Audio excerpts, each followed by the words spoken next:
კრემლში შეეშინდათ, რომ ომი უკრაინის წინააღმდეგ საბოლოოდ ჩიხში შევიდა და ამასთანავე შეერთებულ შტატებმა ოფიციალურად განაცხადეს, რომ მათ შეაჩერეს თავიანთი შუამავლური ძალისხმევა. და ამ დროს მოულოდნელად მოსკოვში ისევ დაიწყეს საუბარი უკრაინის წინააღმდეგ ომის დიპლომატიური მოგვარების შესაძლებლობაზე. რუსული მხარე აცხადებს, რომ კონფლიქტის საბოლოო შედეგი შეიძლება კომპრომისზე იყოს დაფუძნებული და თითქოს სწორედ კომპრომისისკენ მოუწოდებს რუსეთი. და უკვე დასავლური მედიის წყაროები ამტკიცებენ, რომ ვლადიმერ პუტინი გზა გასაყარზეა. დაასრულოს ომი თუ სტალინური დიქტატურისა და ომის მასობრივი მსხვერპლისკენ წავიდეს. მე ალექსეი პეჩი ვარ. მოდით ერთად დავնიხილოთ ეს თემა. მაგრამ სანამ დავიცლებთ, გთხოვთ, გამოიწეროთ ეს არხი და ლაიქოთ, დაწეროთ ნებისმიერი კომენტარი და აუცილებლად გამოიწეროთ ჩემი Telegram არხი Pechi News-ი. ბმული აღწერაშია ამ ვიდეოს ქვეშ. Ромка штурмовишет, корматка икон. Самჯერადი ура, самჯერადი. Сами? Ура! Ура! Ура! ასე რომ ვლადიმერ პუტინის სი ძინპინთან ჩინეთში ვიზიტის შემდეგ მოსკოვში მოულოდნელად დაიწყეს საუბარი უკრაინის წინააღმდეგ ომის დიპლომატიური მოგვარების შესაძლებლობაზე. რუსული მხარე აცხადებს, რომ კონფლიქტის საბოლოო შედეგი თითქოს და შეიძლება სწორედ კომპრომისზე იყოს დაფუძნებული. ამავე დროს რუსეთში კვლავ საერთაშორისო არენაზე საკუთარი ინტერესების კანონიერებას კვლავ დაჟინებით ამტკიცებენ. ამის შესახებ ყველაფერი განაცხადა რუსეთის ფედერაციის საგარეო საქმეთა მინისტრმა სერგეი ლავროვმა, იგივე გიჟი ცხენი. მან განაცხადა, რომ მოსკოვი აცნობიერებს, რომ ეგრეთ წოდებული უკრაინული კრიზისის საბოლოო მოგვარება კომპრომისის შედეგი იქნება. მისი თქმით, ამის შესახებ თითქოს მოწმობს რუსეთის ხელმძღვანელობის პოზიციაც, რომელიც უშვებს როგორც მოლაპარაკებების გზას, ასევე საბრძოლო მოქმედებების გაგრძელებას. შემდეგ გოდიშ გიხდით, მაგრამ მოვიყვან ლავროვის ციტატას.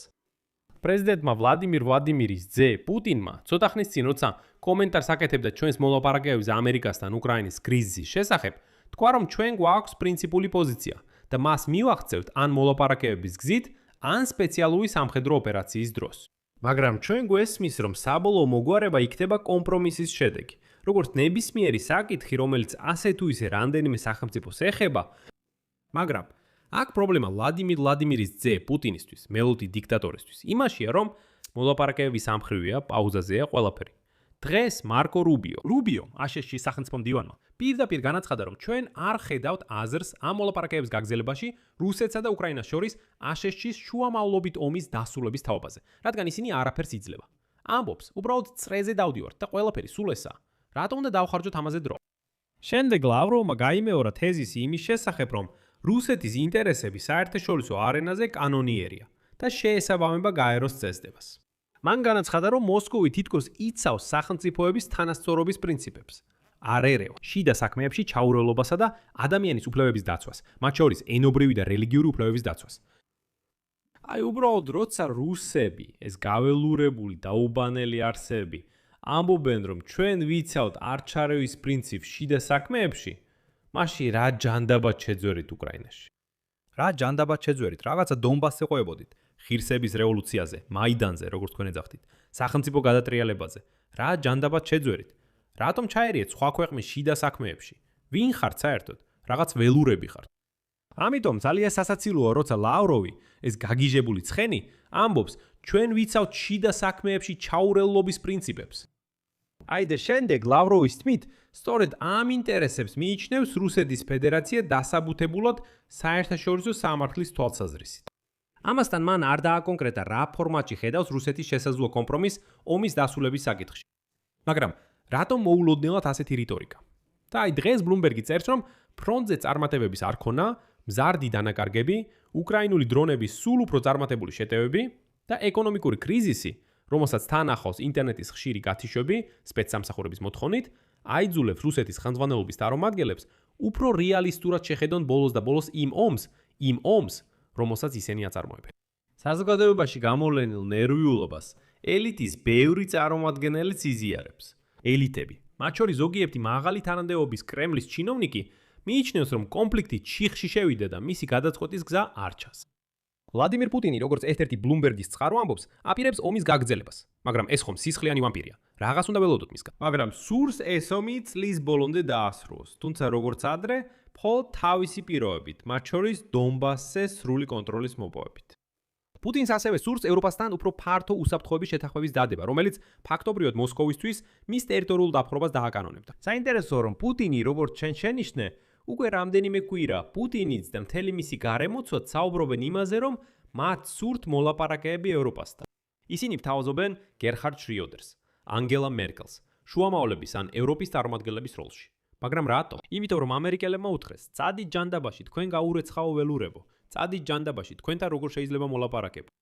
და პუტინი უცებ ამბობს: "ო, იცით, ევროპელებთან ჩვენ მზად ვართ ვისაუბროთ." რამდენიმე ევროპელმა დიპლომატმა ბლუმბერგს უთხრა, რომ რუსეთის ხელისუფლების კორიდორებში ატმოსფერო ბნელია. საბრძოლო ველზე პათური სიტუაცია. ხოლო უკრაინული უპილოტოები არამხოლოდ მუდმივად აფეხებენ ნავთობის გადამამუშავებელი და ექსპორტიორი საწარმოების მუშაობას, არამედ ომი მოსკოვშიც მოიტანეს. გახსენებთ, 17 მაისის ღამეს თითქმის 600 უპილოტო აპარატმა ომის დაწყების შემდეგ ყველაზე მასშტაბური იერიში მიიტანა მოსკოვის რეგიონზე. დააზიანა ენერგეტიკული ობიექტები და სამხედრო-სამრეწველო კომპლექსის საწარმოები. და თვით შერემეტიევოს აეროპორტიც კი. და აი უპილოტო აპარატების შიშით უბრალოდ მუხლებში კანკალით ვლადიმირ პუტინი საერთოდ შეწყვიტა რეგიონებში მოგზაურობას. და საჯაროდ მხოლოდ მოსკოვში, მოსკოვის ოლქში და პეტერბურგში ჩნდება, რომლებიც ყველაზე მეტადაა დაცული საჰაერო თავდაცვის საშუალებებით. მისი გადაადგილების პაუზა ქვეყანაში უკრაინის შეიარაღებული ძალების დარტყმების გახშირების ფონზე 196 დღემდე გაიზარდა. 196 დღე. პუტინი ბუნკერიდან მხოლოდ მოსკოვში, პეტერბურგში და სადღაც მოსკოვის ოლქში გამოდის. ასეთი რამ არ ყოფილა კოვიდის პანდემიის დროსაც კი. კოვიდის დროსაც კი პუტინი უფრო ხშირად ჩნდებოდა რეგიონებში. ახლა კი 186 დღეა უბრალოდ შიშით სახლიდან არ გამოდის და ვერსად მიდის. ამასთან კრემლის დიქტატორს ამბიციები აშეუმცირებია და აპირებს დონბასის დაპყრობას. მით უმეტეს რომ უმაღლესმა სამხედრო ხელმძღვანელობამ დაარწმუნა, თითქოს ეს შესაძლებელია შემოდგომამდე. ამის შესახებ წერდა Financial Times. თუმცა რუსეთს არმიის წინსვლა უბრალოდ კი არ შეჩერდა.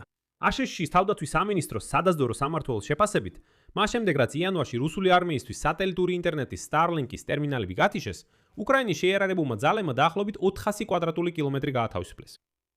უკრაინული დანაყოფები სულ უფრო ხშირად აწყობენ კონტრშეტევებს, სადაც უპილოტო აპარატები, მათ შორის სახმელეთოები, ქვეითებთან ერთად გამოიყენება. ჯერჯერობით გარღვევების მიღწევა ვერ ხერხდება პირადი შემადგენლობის მნიშვნელოვანი დეფიციტის გამო. მაგრამ არმია აღარ ზის ღრმა დაცვაში, როგორც 2025 წელს. უკრაინის თავდაცვის მინისტრო მიხაილ ფედოროვმა ამ კვირაში განაცხადა, რომ უკრაინამ მნიშვნელოვნად შეანელა მოწინააღმდეგის შეტევა და ნელ-ნელა იბრუნებს ინიციატივას.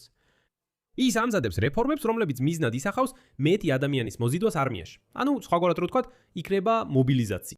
თუმცა უნდა ვაღიაროთ, რომ გაწევა უკიდურესად არაპოპულარული რჩება უკრაინაში, რომელიც უკვე მეხუთე წელია ომის მხოლოდ სრულმასშტაბიანი ფაზით არის დაღლილი. გეგმავენ სამხედრო მოსამსახურეების ხელფასის გაზრდას, პირველ რიგში კი დიახ ქვეითების შევსებისთვის და სხვა გზების პოვნას, რეკრუტების მოსაზიდად. ასევე ჯარების განთავსების ეფექტიანობის ამაღლებას და უპილოტო აპარატების, მათ შორის სახმელეთო უპილოტოების გამოყენების გაფართოებას. და რაც ყველაზე საინტერესოა, უკვე ყველაზე მებრძოლი რუსი სამხედრო კორესპონდენტებიც კი აღარ მოუწოდებენ მობილიზაციას. საქმე იმაშია, რომ ისინი ხვდებიან, ეს არაფერს არ მისცემს. უკრაინის შეიარაღებული ძალები იმდენად კაცრად ეჯიბრებიან, წინახას დრონების დახმარებით აკონტროლებენ, რომ ჯარების მასობრივი შემოსვლა მხოლოდ ახალ მასობრივ დანაკარგებს ნიშნავს, მაგრამ არა ფრონტის გარღვევას. და აი ყველგამყოფმა დრონებმა არაეფექტური გახადეს თუნდაც შეპარვის ტაქტიკა, რომლის მეშვეობითაც რუსი ჯარისკაცები გასული წლიდან ჯგუფებად, ჩვეულებრივ 2-2 ადამიანი, უკრაინის თავდაცვაში არსებულ გარღვევებში აღწევდნენ. ამ დროს კი შეტევაზე წასულთა 90%-მდე კარგავდნენ. და ამ ფონზე კრემლში უცებ ალაპარაკდნენ იმაზე, თითქოს ისინი მზად არიან კომპრომისზე წასასვლელად. აქცია თილს დავსვამ. თქვენი აზრი და დასკვნები კომენტარებში დაწერეთ ამ გამოშვების ქვეშ. გამოიწერეთ არხი, დააწექით ძარს და არ დაგავითვლეთ ლაიქის დაჭერა. ამით დასრულდა. იზრუნეთ საკუთარ თავზე. ყველას ნახვამდის.